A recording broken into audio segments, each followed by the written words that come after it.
قل بفضل اللہ وبرحمتہ فبذلک فلیفرحوا صدق اللہ مولانا العظیم۔ بارگاہ رسالت معاب صلی اللہ علیہ وسلم میں درود پاک کا ہدیہ پیش کریں۔ اللہم صلی علی سیدنا محمد معدن الجود والکرم وآلہ واصحابہ الکرام وابنہ الکریم وبارک وسلم صلاة دائمة سرمدا ابدا۔ عزیزان گرامی وقار، یہ محفل میلاد مصطفیٰ ہے۔ رسول کریم صلی اللہ تعالی علیہ وسلم کی آمد پاک کا تذکرہ کرنا، جس کے لیے اللہ تعالی نے ایک خاصیت عطا فرمائی۔ نبی پاک صلی اللہ تعالی علیہ وسلم کی ہر چیز خاص ہے۔ کائنات میں آپ دیکھیں، حضور کو ہر چیز ایک مخصوص دی گئی ہے۔ حضور نے فرمایا، اللہ تعالیٰ نے لوگوں میں سے بنی اسماعیل کو منتخب کیا، بنی اسماعیل میں سے بنو کنانہ کو، بنو کنانہ میں سے بھی اللہ تعالیٰ نے چنا قریش کو، اور قریش میں سے بھی اللہ نے چنا بنو ہاشم کو، اور بنو ہاشم میں سے اللہ تعالیٰ نے مجھے پسند فرمایا، مجھے چنا۔ حضور اکرم صلی اللہ تعالیٰ علیہ وسلم کے لیے اس روئے زمین کا سب سے اعلیٰ خاندان چنا گیا۔ میرے آقا کس خاندان میں پیدا ہوئے؟ قریش خاندان میں۔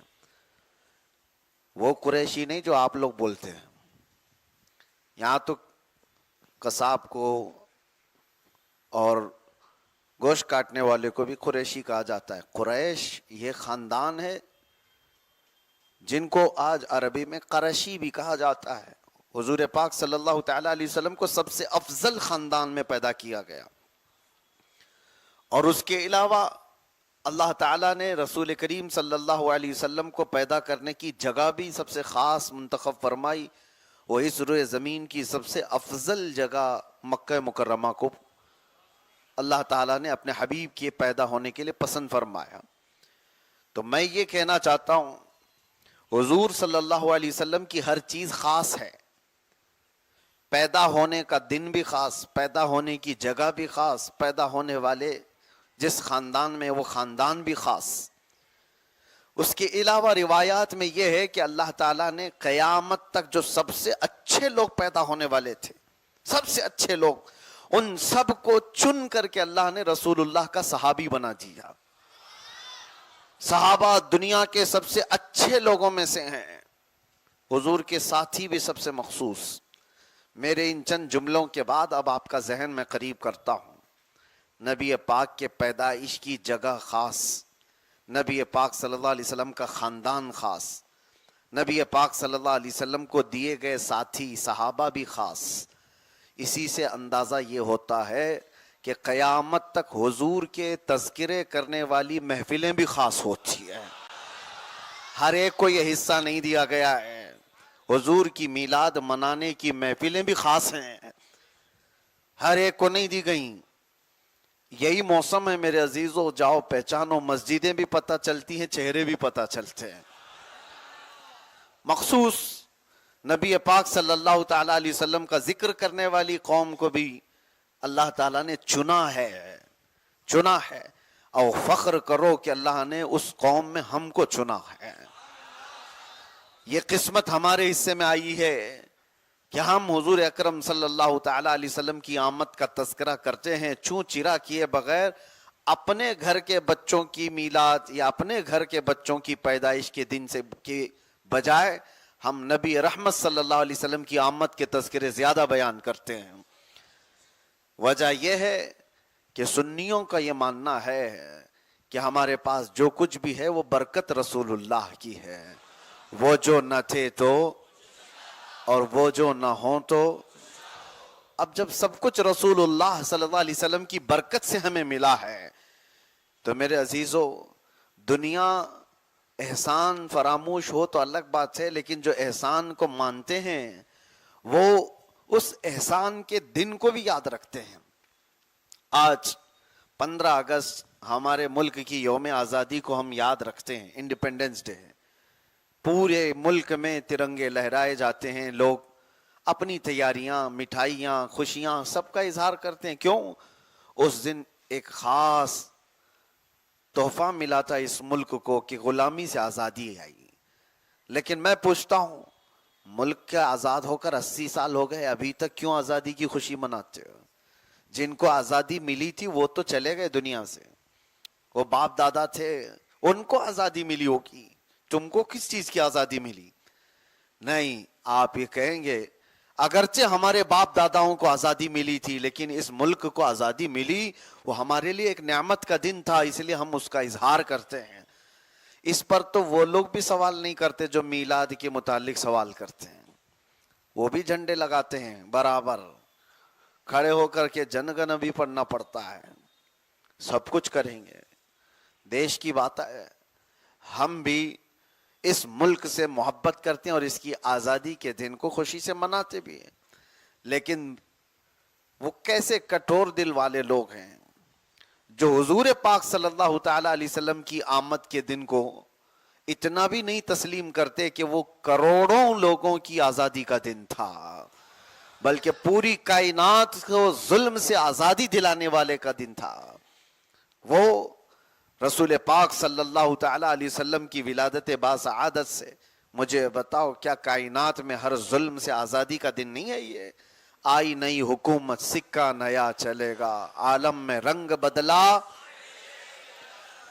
تاریخ پڑھو تو پتا چلے گا کہ اس دن ہوا کیا کیا تھا. بلکہ پیدا ہونے سے پہلے میرے آقا صلی اللہ علیہ وسلم کے اس روئے زمین پر آنے سے پہلے جو حالات بدلے تھے عرب کی سرزمین پر، ملک شام اور ملک فارس، اس وقت نئی الگ الگ چیزیں وجود میں آئیں.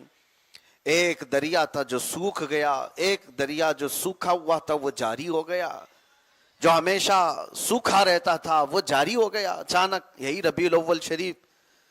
اور کسرا کے دربار میں کنگورے گر گئے.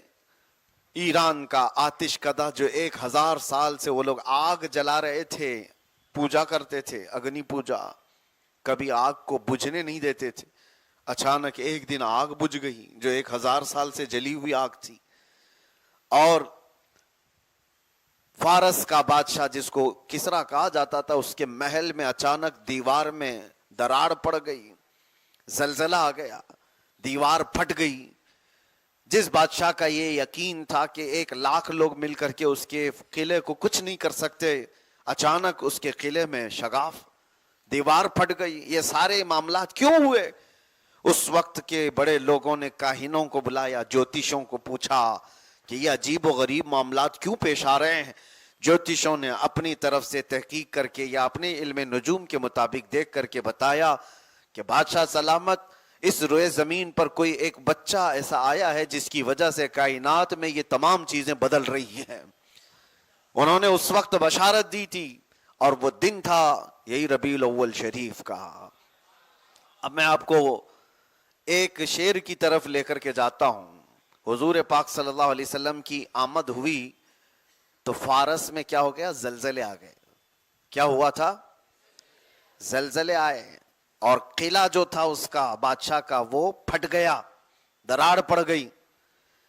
آپ دیکھیں وہ زمانہ تھا جب حضور کی آمد ہوئی تو فارس میں زلزلہ بھی آیا اور دیوار قلعے کی پھٹ گئی.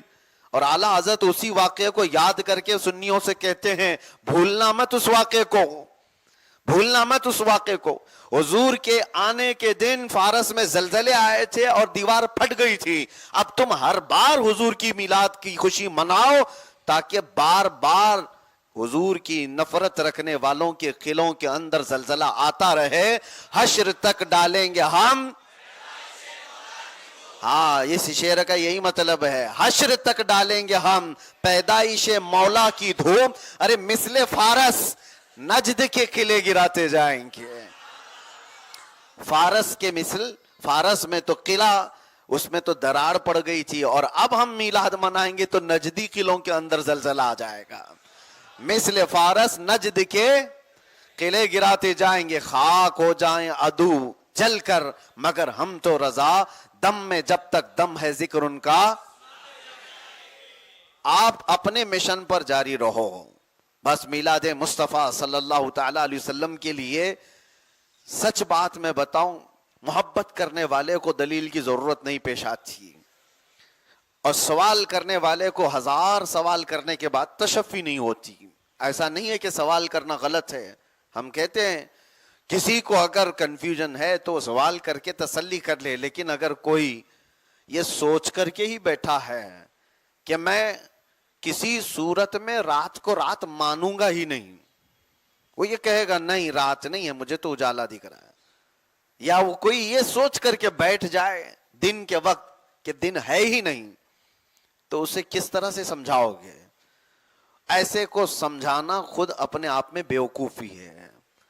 اسی لیے ایک بات, اس موسم میں سنی سب بھیڑے ہوئے ہیں, سوشل میڈیا پر مناظرے چل رہے ہیں, میلاد کہاں سے ثابت ہے, سوالات کی بوچھار ہے, کیونکہ اس موسم میں کچھ کیڑے چھوڑے جاتے ہیں اور وہ خلفشار مچا کر کے سنیوں کے دماغ کو ورغلاتے ہیں. ہمارے بچے یہ سوچتے ہیں جلدی سے جلدی ڈیبیٹ کریں اور ان کا جواب دیتے رہیں. آپ جواب دے رہے ہو, کس کا جواب دے رہے ہو, کس کو جواب دے رہے ہو؟ میں ایک بات بتاتا ہوں, تم کیا غلطی کر جاتے ہو. سنا ہے کہ جنگل میں ایک چیتے کی اور گدھے کی لڑائی ہو گئی تھی. چیتے کی اور گدھے کی لڑائی ہو گئی تھی. گدھا کہتا ہے کہ گھاس نیلی ہے اور چیتا کہتا نہیں گھاس ہری ہے. صحیح بات ہے, چیتا صحیح کہہ رہا ہے, لیکن گدھا ماننے کو تیار نہیں, نہیں گھاس نیلی ہوتی ہے. چیتا اس کو پکڑ کے دکھائے, نہیں دیکھ ہری ہوتی ہے. لڑائی بہت بڑھ گئی, گدھا ماننے کو تیار نہیں. اخیر میں طے یہ ہوا کہ جنگل کا راجا شیر ہے, اس سے فیصلہ کرا لے. دونوں آئے, شیر بادشاہ ہے, اپنا معاملہ بتایا. چیتا کہتا ہے بادشاہ سلامت یہ دیکھو گدھا مانتا نہیں, گھاس کو نیلی کہتا ہے. بادشاہ نے پوچھا شیر نے تو کیا کہتا ہے؟ کہا گھاس ہری ہے, جو ہری ہے میں ہری بتا رہا ہوں. شیر نے کوڑا منگوایا اور کہا چیتے کو 10 کوڑے مارو, چیتے کو 10 کوڑے مارو. تو چیتا گھبرا گیا, تم تو میری برادری والے ہو پھر بھی تم مجھے مروا رہے ہو, میں نے کیا غلط کیا کوڑے مارنے کے لیے چیتے کو, حالانکہ صحیح کہہ رہا تھا گھاس ہری ہے. بادشاہ نے کہا تجھے گھاس ہری ہے کہنے پر نہیں مارا جا رہا ہے, گدھے سے بحث کیوں کیا اس پر مارا جا رہا ہے. تو دلیل کس کو دے رہا ہے؟ تیری شان تو دیکھ, تو چیتا ہے اور تو بحث کر رہا ہے گدھے کے ساتھ. اے سنیو گدھوں سے بحث مت کرو. تمہیں رسول اللہ صلی اللہ علیہ وسلم نے اپنی محبت کے لیے چنا ہے تو اس محبت میں جمے رہو, ڈٹے رہو. میلاد مصطفیٰ صلی اللہ علیہ وسلم کی محفل میں مجھے بتاؤ تمہارے عشق میں اضافہ نہیں ہوتا ہے تو مجھے بتاؤ, حضور کی محبت میں دل دھڑکتا نہیں ہے تو بتاؤ.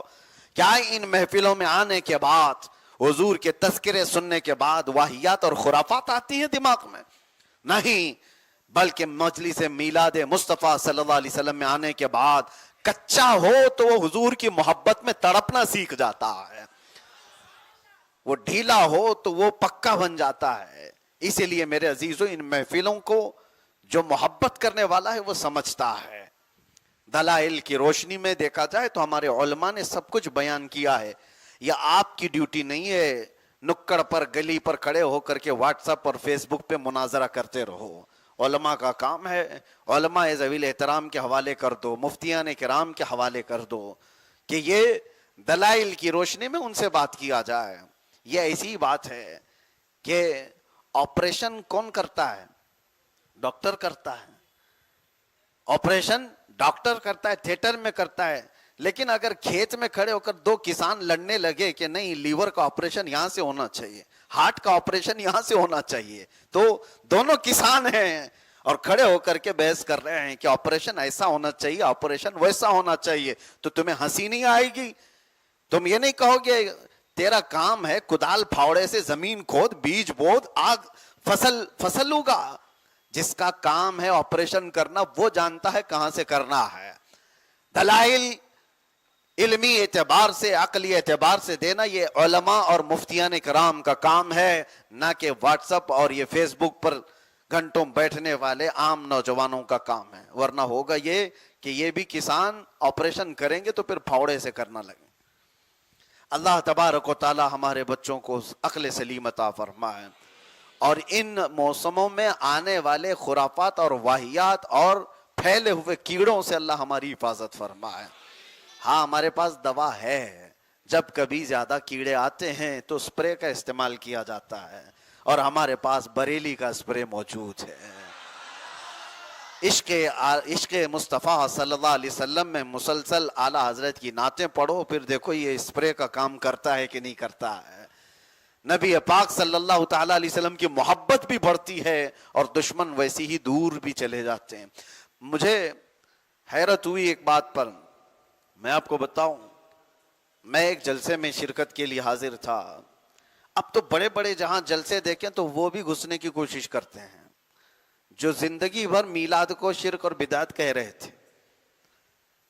تو ایسے ہی کسی ایک جلسے کی بات ہے تو وہ لوگ، ان کا بھی آنا بتایا جا رہا ہے کہ یہ بھی آئیں گے وہ بھی آئیں گے. ہم سے لوگوں نے پوچھا کیا آپ جائیں گے وہاں پر، ایسے لوگ آ رہے ہیں. میں نے کہا مجھے تو جانا ہے.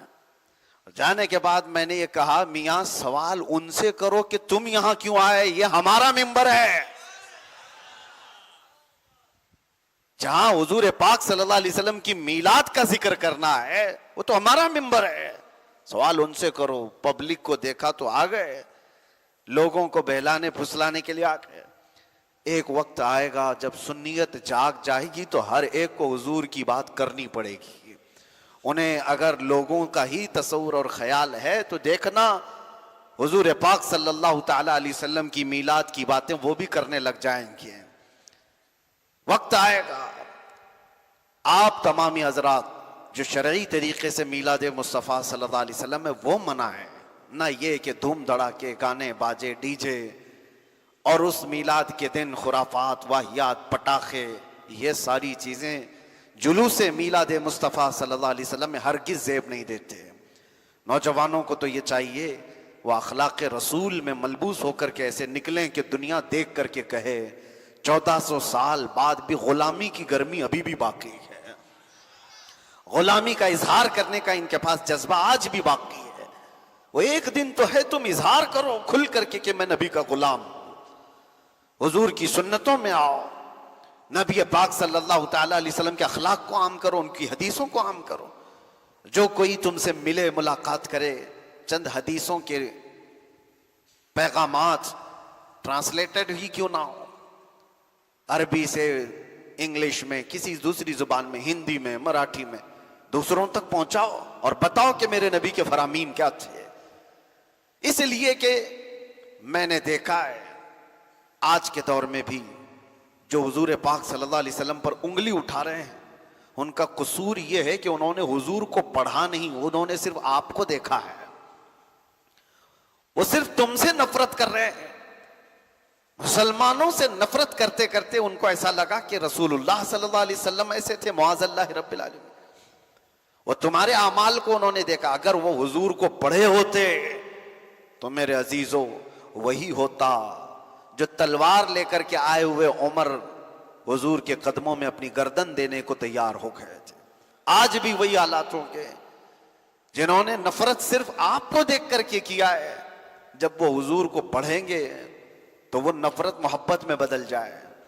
لیکن اس کی ذمہ داری ہماری بھی ہے کہ ہم ان تک حضور کے اخلاق تو پہنچائیں، نبی پاک صلی اللہ تعالی علیہ وسلم کی تعلیمات تو پہنچائیں. جھوٹا پروپیگنڈا کرنے والوں کے منہ پر تو ماریں. ہم نے وہ کام نہیں کیا. ہم ان لوگوں کو اسی طرح سے آزاد چھوڑے رکھے کہ پڑھنا ہے تو پڑھ لو، نہیں تو ہم تو نہیں تمہیں دینے والے ہیں. آپ کی ذمہ داری ہے. آپ دیکھیں عیسائی لوگ آج بھی کرسمس سے پہلے وہ حضرت عیسیٰ علیہ السلام کی تعلیمات کے چھوٹے چھوٹے پمفلٹ بنا کر کے لوگوں میں تقسیم کرتے ہیں، گھر گھر پہنچا دیتے ہیں کہ یہ تعلیمات ہیں جیزس کے. کسی بھی طرح سے وہ اپنے مشن پر کام کرتے چلے جا رہے ہیں. میلاد مصطفیٰ صلی اللہ علیہ وسلم میں سنیو، کیا آپ کی یہ ذمہ داری نہیں کہ سیرت مصطفیٰ کے چند حسین جھلکیاں دوسروں تک پہنچائیں؟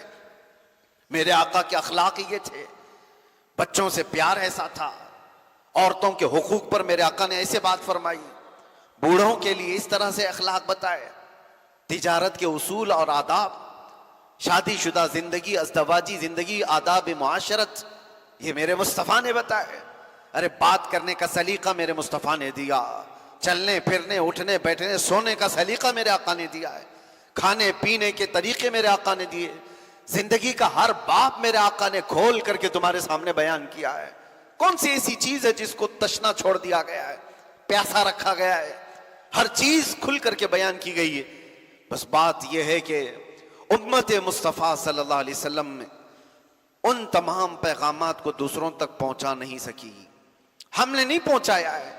ایک بات میں سنتا ہوں، میں نے کافی پہلے ہی پڑھا، بایزید بسطامی بڑے پائے کے بزرگ ہیں، ان کی ایک دعا تھی، اللہ سے یہ دعا کرتے تھے کہ اللہ مجھے اس وقت تک موت نہیں دینا جب تک میں تیرے نبی کی ہر سنت پر عمل نہ کر لوں، جن سنتوں کو میں جانتا ہوں. اللہ نے ان کی دعا قبول کی، جتنی سنتیں انہیں پتہ تھی سب پر انہوں نے زندگی میں عمل کر لیا تھا. لیکن وہ کہتے ہیں اخیر وقت آیا ان کی زندگی کا تو ان کی آنکھوں سے آنسو تھے جاری. لوگوں نے پوچھا آپ کیوں رو رہے ہیں؟ کہا کہ میں نے دعا کی تھی اللہ سے کہ میں زندگی میں تیرے نبی کی ہر سنت پر عمل کر لوں جن کو میں جانتا ہوں، لیکن ایک سنت مجھ سے چھوٹی جا رہی ہے اور میری موت قریب آ رہی ہے، مجھے اس سنت پر عمل کا موقع نہیں ملا. لوگوں نے پوچھا وہ کون سی سنت ہے؟ تو آپ نے کہا میں نے حدیث میں پڑھا، ایک بار حضور اکرم صلی اللہ علیہ وسلم مسجد نبوی میں جا رہے تھے، اچانک فجر کے وقت ایک بچے کے رونے کی آواز آئی. حضور نے پوچھا یہ بچہ کہاں سے رو رہا ہے؟ لوگوں نے معلوم کرایا تو ایک یہودی کے گھر سے بچہ رو رہا تھا. حضور پاک صلی اللہ علیہ وسلم باہر آئے اور اس یہودی کے گھر گئے اور پوچھا کہ تیرا بچہ رو کیوں رہا ہے؟ اس نے کہا گھر میں اس کے اندھیرا اور بھوک لگی ہوئی ہے، میں فاقے سے. تو حضور پاک صلی اللہ علیہ وسلم نے اپنے گھر سے کھجور منگوائی اور نرم کر کے بچے کو کھلایا. بچے کے حلق میں جیسی ہی کھجور کی جا پڑی، بچہ رونا بند کیا، مسکرایا. میرے آقا صلی اللہ علیہ وسلم بھی مسکرائے، وہ انیسے بے کساں تھے، چارہ سازے درد منداں تھے. تو حضور پاک صلی اللہ علیہ وسلم کی یہ ادا تھی. بایزید بسطامی کہتے ہیں اس سنت پر عمل کا مجھے موقع نہیں ملا ابھی تک. ہوا یہ کہ زندگی کے ایام گزرتے گئے. ایک دن بایزید بسطامی کہتے ہیں فجر کی نماز میں وہ جا رہے تھے، اچانک ان کو بھی ایک بچے کے رونے کی آواز آئی. برسوں سے انتظار تھا، پوری طاقت جمع کی اور پلٹ گئے، پوچھا کہاں سے بچہ رو رہا ہے؟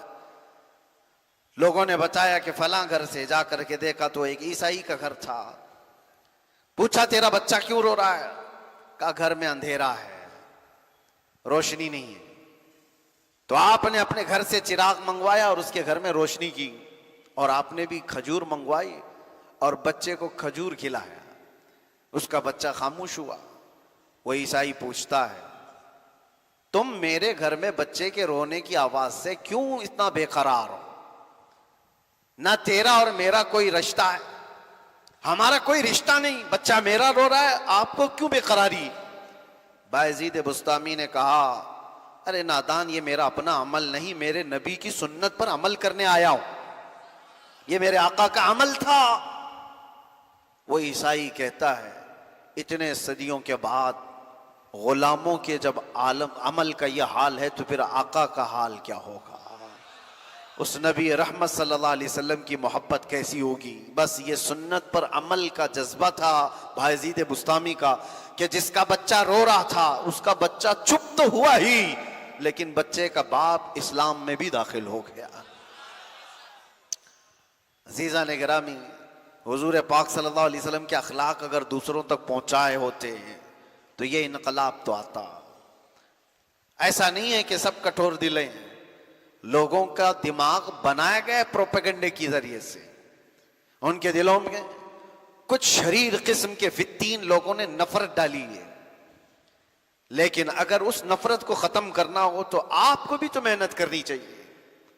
آپ پھیلائیں میرے مصطفیٰ کی سیرت کو, حضور پاک صلی اللہ تعالیٰ علیہ وسلم کے اخلاق کریمانہ کو. آج بھی دنیا محتاج ہے.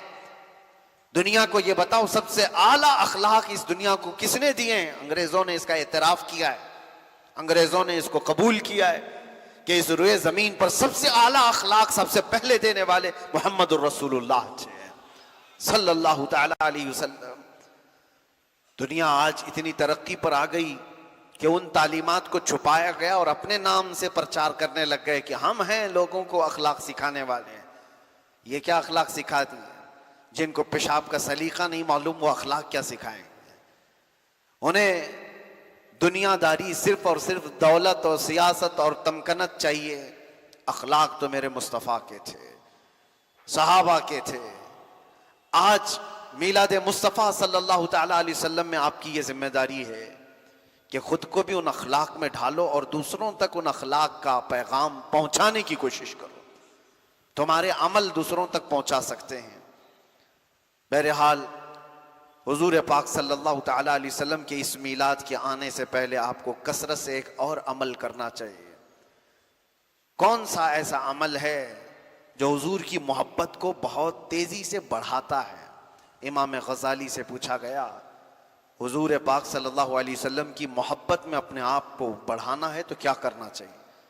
آپ نے فرمایا کثرت سے درود پڑھو, حضور کی محبت بڑھتی چلی جائے گی. بیٹھتے اٹھتے چلتے پھرتے سوتے جب موقع ملے کثرت سے درود پڑھو.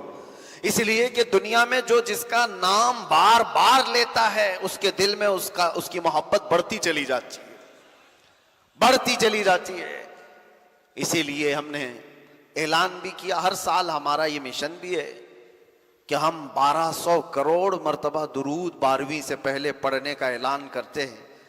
بحمدہ تعالی پچھلے کئی سالوں سے علمان کی طرف سے ہمارے جو اعلان ہوا تو لوگوں نے اتنے درود پڑھے کہ ایک سال تو 12,000 کروڑ سے بھی زیادہ ہو گئے, اس سے بھی زیادہ ہوا.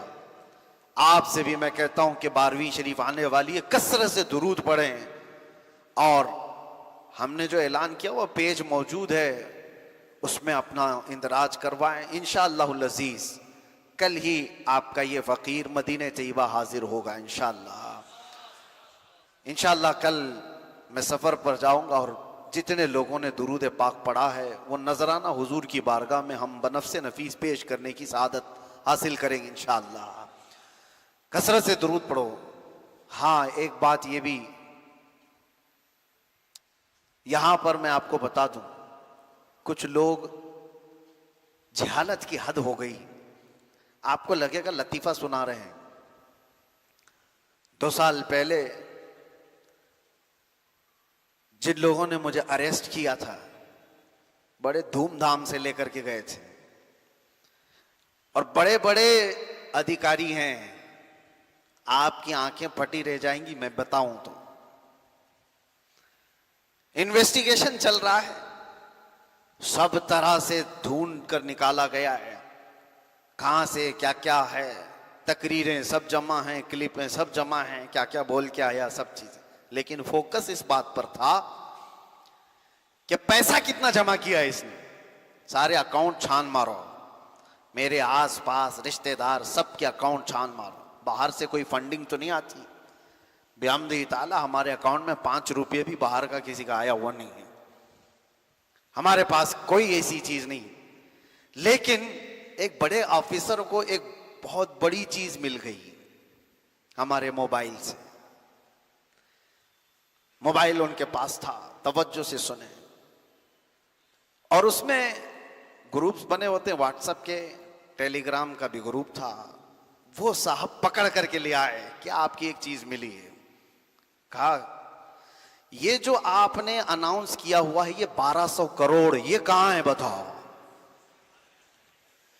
آپ نے اعلان کیا ہے چندہ کیا ہے, یہ جو 1200 کروڑ آپ نے جمع کیا ہے وہ کہاں دبا کے رکھے ہو. پہلے تو میں ڈرا میں 1200 کروڑ کہاں سے لایا. جب انہوں نے دکھایا تو مجھے لگا کہ جہالت یہاں تک بھی ہوتی ہے. اس پر مزید یہ کہ میں نے کہا صاحب یہ 1200 کروڑ درود ہے، تو وہ پوچھتے ہیں یہ کون سی کرنسی کا نام ہے، یہ کون سی کرنسی ہے؟ پھر میں دل ہی دل میں کہا یہ وہ کرنسی ہے جس کو تم نہیں پہنچ پاؤ گے، حقیقی کرنسی تو وہی ہے۔ حد ہو گئی۔ میں نے پھر سمجھایا کہ ہم اپنی زبان سے پڑھتے ہیں اللہم صلی علی سیدنا محمد، اس کو درود کہتے ہیں۔ اس طرح کے 1200 کروڑ مرتبہ جمع کرنے کا ہم نے عزم کیا تھا، وہ ہے یہ مشن۔ کہا اس طرح کاؤنٹ کر کے اس سے ملے گا کیا آپ کو؟ اتنے کروڑ آپ نے جمع کیا ہے اگر، تو آپ کو ملے گا کیا؟ ان کو لگا ہوگا کہ یوٹیوب یا پھر یہ ٹیلی گرام اتنے جمع کریں گے تو کچھ دے دیں گے۔ ہم نے کہا صاحب یہ کچھ نہیں دیتے، جن کے لیے ہم جمع کر رہے ہیں وہیں سے سب کچھ ملتا ہے۔ آج آپ سے بھی میں کہتا ہوں، پھر اب وہ تو ٹیلی گرام اور واٹس ایپ میں تھا، اب کھل کر کے کہتا ہوں 1200 کروڑ جمع کریں گے انشاءاللہ۔ کون سی کرنسی؟ درود پاک کی۔ درود پاک بارگاہ مصطفیٰ صلی اللہ تعالی علیہ وسلم میں پیش کرنے کی سعادت حاصل کریں گے انشاءاللہ۔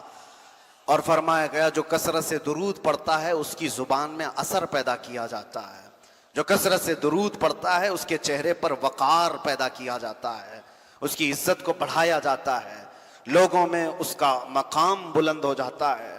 کثرت سے درود پاک پڑھنے والا کبھی بے برکتی کا یا محتاجی کا شکار نہیں ہوتا۔ کثرت سے درود پاک پڑھنے والا جھگڑے فسادات کسی اور برے کام میں متہم نہیں ہوتا کہ اس پر کوئی تہمت لگی ہو۔ کثرت سے درود پاک پڑھنے والا سیدنا سلیمان جزولی صاحب دلائل الخیرات، جنہوں نے درودوں کا مجموعہ جمع کیا ہے، وہ کہتے ہیں میں ایک بار سفر پر تھا اور میں عصر کی نماز کا وقت ہوا تو نماز مجھے پڑھنی تھی، پانی کہیں مل نہیں رہا تھا، ایک کنواں تھا لیکن نکالنے کے لیے کوئی آلہ نہیں تھا، کوئی ڈول رسی نہیں۔ ایک چھوٹی سی 10 سال کی لڑکی ادھر قریب تھی، میں نے اس سے کہا تیرا گھر قریب ہے تو مجھے کنویں سے پانی نکالنے کا کوئی آلہ لا کر کے دے دے۔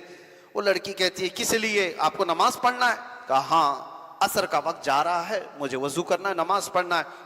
وہ کہتی ہے ٹھیک ہے میں آپ کے پانی کا انتظام کرتی ہوں۔ کنویں کے قریب آئی اور کچھ پڑھا، اس کنویں میں اس نے تھوک دیا۔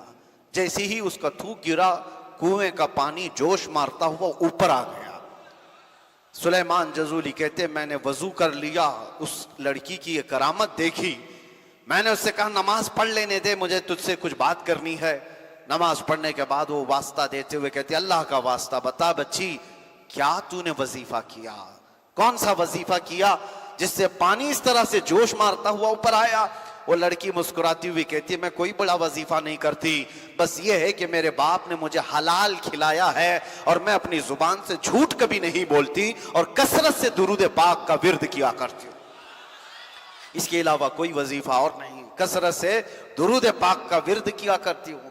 اللہ تبارک و تعالیٰ اس میلاد مبارکہ میں ہماری زبانوں میں تاثیر عطا فرمائے، اللہ تعالیٰ ہمارے چہروں پر رونق عطا فرمائے، آئی ہوئی بلاؤں اور مصیبتوں کو اللہ تعالیٰ درود پاک اور میلاد مبارکہ کے صدقے دور فرمائے۔ عزیزان گرامی وقار، 12ویں مصطفیٰ کریم صلی اللہ تعالیٰ علیہ وسلم کی آنے سے پہلے ایک تمنا اور لے کر کے روزانہ جیا کرو کہ حضور کی ولادت کا دن ہے۔ جب عام لوگوں میں سے کسی کا برتھ ڈے ہوتا ہے تو خوشی کا دن ہی سمجھتے ہیں نا، لوگ خوشی کا دن ہی سمجھتے ہیں، دعائیں کرتے ہیں، یہ خوشی کا دن ہے۔ اور جس کا جنم دن ہوتا ہے وہ خوش ہوتا ہے، جو آئے محبت سے انہیں ملا، ہو سکتا ہے اس کو کسی نے تحفے دیا اور وہ کسی آنے والے کو تحفہ دے رہا ہے، اس کی خوشی کا دن ہے۔ یہ کائنات کے آقا و مولا اور جود و سخا کے بادشاہ کی پیدائش کا دن ہے۔ اگر تمنا کرو گے تو کیا نہیں ملے گا؟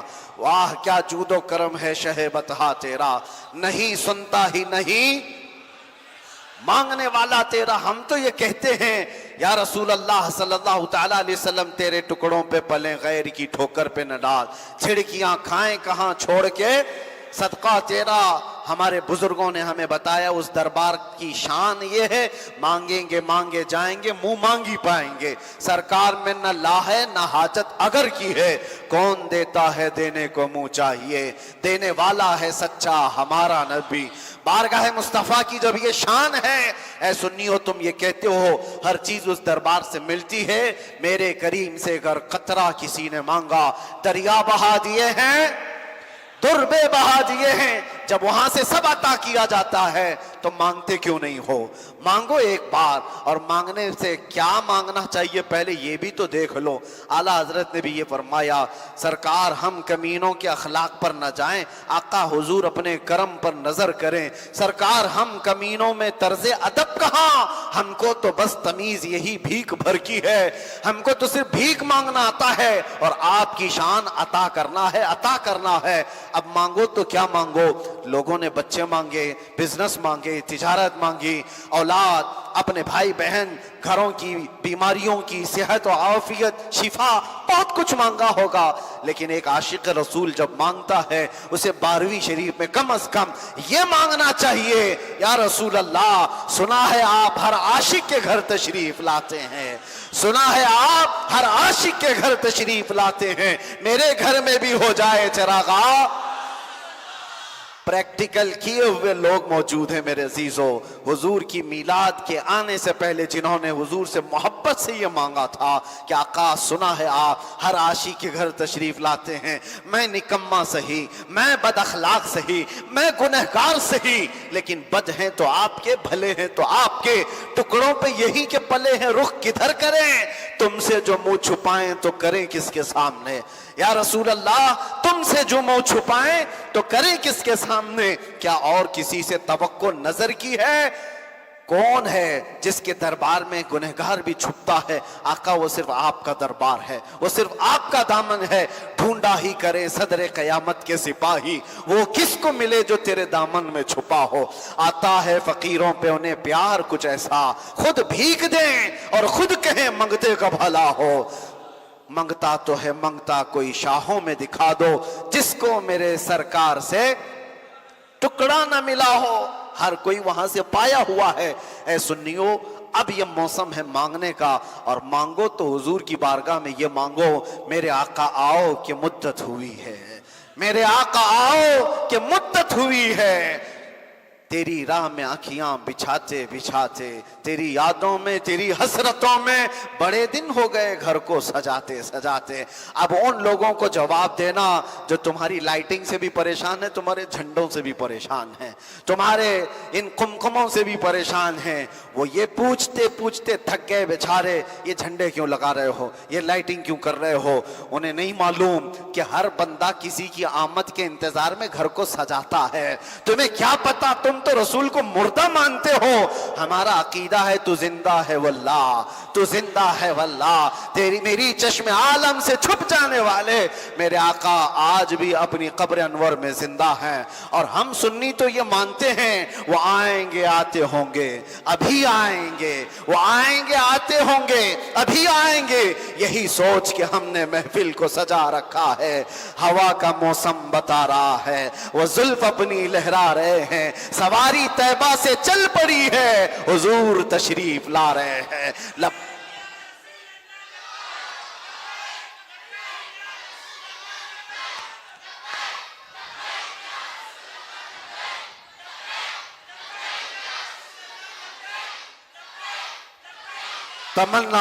تمنا یہ کرو کچھ ایسا کر دے میرے کردگار آنکھوں میں، ہمیشہ نقش رہے روئے یار آنکھوں میں، انہیں نہ دیکھا تو کس کام کی ہیں یہ آنکھیں کہ دیکھنے کی ہے ساری بہار آنکھوں میں۔ ایک عاشق صادق کی یہ تمنا ہوتی ہے، حضور کو نظروں میں اتنا بسا لو، اتنا بسا لو، میں سو جاؤں یا مصطفیٰ کہتے کہتے، کھلے آنکھ سلے، تم آنکھ بند کرو تو بھی وہی نظر آئے، آنکھ کھولو تو بھی وہی نظر آئے، حسن جمال مصطفیٰ ایسا بس جائے کہ جب تم قبر میں بھی جاؤ فرشتے سوال کریں بتا کس کی امت ہو تو تم کیا کہو گے؟ فرشتے جو پوچھیں قبر میں کس کی امت ہو تو کہتے ہیں مفتی اعظم ہیں۔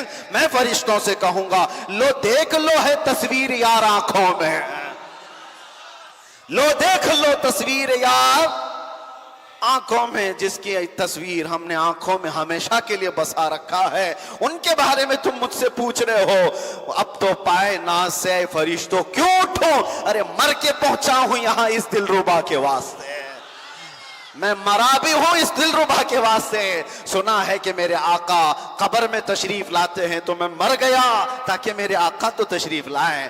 اور میں آپ کو بتا رہا ہوں پھر وہی بات، تمہارے جھنڈے، تمہاری لائٹنگ جن کو پریشان کرتی ہے، ان سے یہی کہو میاں ہمارا عقیدہ ہے کہ ہمارا یہ ماننا ہے کہ گھر میں چھوٹا موٹا مہمان بھی آتا ہے تو کچرے صاف کیے جاتے ہیں، اور اگر گھر میں کوئی فنکشن ہو تو پھر رنگ بھی لگائے جاتے ہیں اور بہت کچھ تیاریاں بھی کی جاتی ہیں۔ اور جس سنی کا یہ ماننا ہو میں تو جی رہا ہوں کہ میرے آقا کسی دن میرے گھر تشریف لائے، تو پھر ہر میلاد کو میں تو گھر سجاتا ہی ہوں، روشنی کرتا ہی ہوں۔ آپ کو پتا ہے جب ہجرت کی رات میرے آقا صلی اللہ تعالی علیہ وسلم اپنے گھر سے نکل کر اپنے بستر پر مولا علی کو سلایا، واقعہ یاد ہے آپ کو؟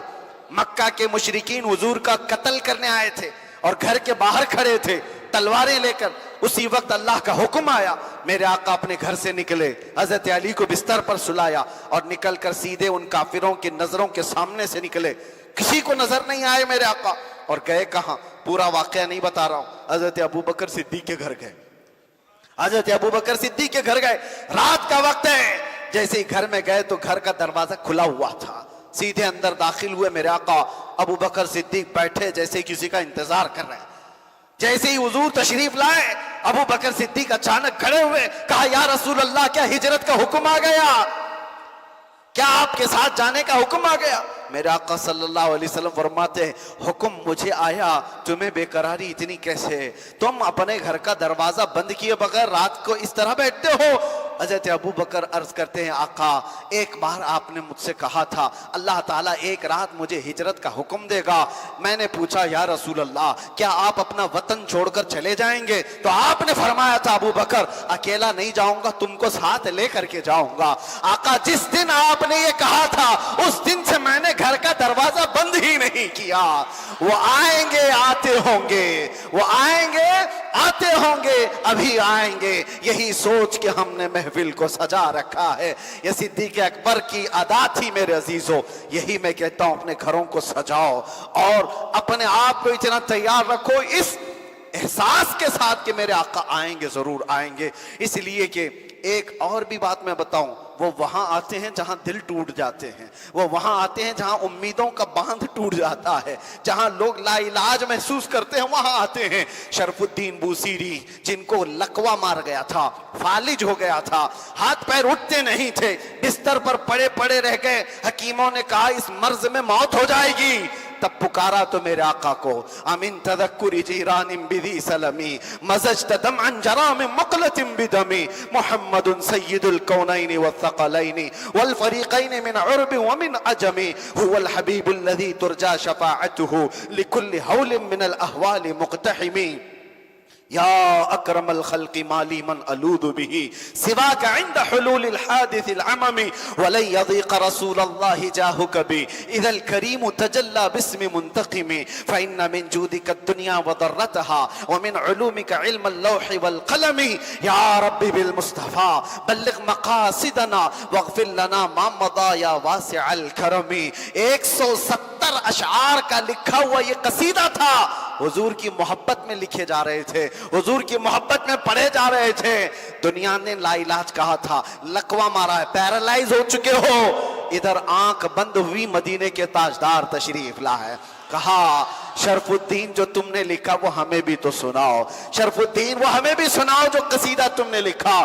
شرف الدین بوسیری کہنے لگے مولایا صلی وسلم دائما ابدا، مولایا صلی وسلم، اتنا کہہ کر کے رک گئے تھے، ان کو آگے کا مصرع نہیں آ رہا تھا۔ میرے آقا نے کہا بوسیری آدھا تمہاری طرف سے آدھا میری طرف سے، علی حبیبی کا خیر الخلق کلہم۔ وہ آتے ہیں، وہ آتے ہیں اس یقین کے ساتھ تو زندگی گزارو. ہمارے زندگی کے چند دن بچے ہیں میرے عزیزوں, نہ جانے کب دھڑکنیں اچانک رک جائیں, نہ جانے کب یہ آنکھیں ہمیشہ کے لیے بند ہو جائیں, نہ جانے یہ سانسوں کی ڈوریاں اچانک ٹوٹ جائیں اور ایک دن ملک الموت دروازے پر دستک دے کر کہے چل تجھے اب اللہ کی طرف چلنا ہے. سب چھوٹ جائے گا. یہ عیاشیاں, یہ رعنائیاں, یہ رنگینیاں جس کو دیکھنے کے لیے آج نوجوان بے قرار ہے, وہ ننگی تصویریں دیکھ کر کے جنہوں نے اپنے اخلاق کو تباہ کیا ہے, تمہیں سوائے زخم کے اور کچھ نہیں دیں گے. ان گناہوں کی لذت کو تم محسوس کرتے ہو آج, یہ کھجلی کی طرح ہے, کھجانے کے وقت اچھا لگتا ہے, چھوڑنے کے بعد زخم ہو جاتا ہے. آؤ مصطفیٰ کریم صلی اللہ علیہ وسلم کے اس دربار میں, یہاں پر جو محبت مصطفیٰ میں زخم بھی کھاتا ہے تو وہ علاج کرانے کی فکر بھی نہیں رکھتا. اسی لیے بریلی کا امام کہتا ہے جس کو ہو درد کا مزہ,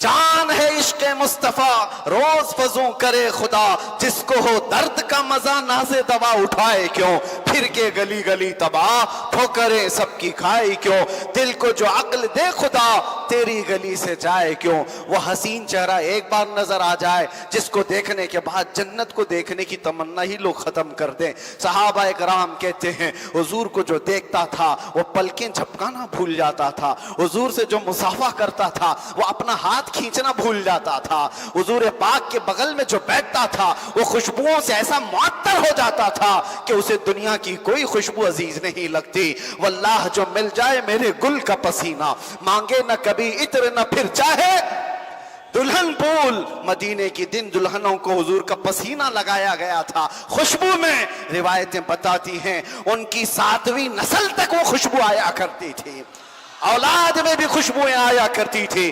اس در مصطفیٰ کی میں بات کر رہا ہوں جس کی زیارت کے لیے فرشتے بے قرار ہیں. حوران جنت ایک جھلک دیکھنا چاہتے ہیں. تم امتی ہو, طلب تو کرو, تڑپ تو دیکھو, ایک بار طلب کرو گے تو وہ آقا آ ہی جائیں گے.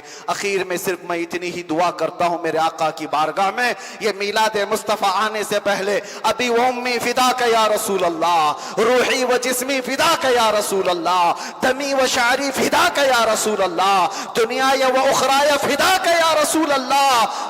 آپ کے دربار میں آقا صرف اتنی تمنا ہے, صرف اتنی تمنا ہے, چمک تجھ سے پاتے ہیں سب پانے والے. میرا دل بھی چمکا دے, میرا دل بھی چمکا دے, میرا دل بھی چمکا دے. چمکانے والے برستا نہیں دیکھ کر ابر رحمت, بدوں پر بھی برسا دے. میں مجرم ہوں آقا مجھے ساتھ لے لو, میں مجرم ہوں آقا مجھے ساتھ لے لو, کہ رستے میں ہیں جا بجا تھانے والے, چمک تجھ سے پاتے ہیں سب پانے والے. میرا دل بھی چمکا دے چمکانے والے.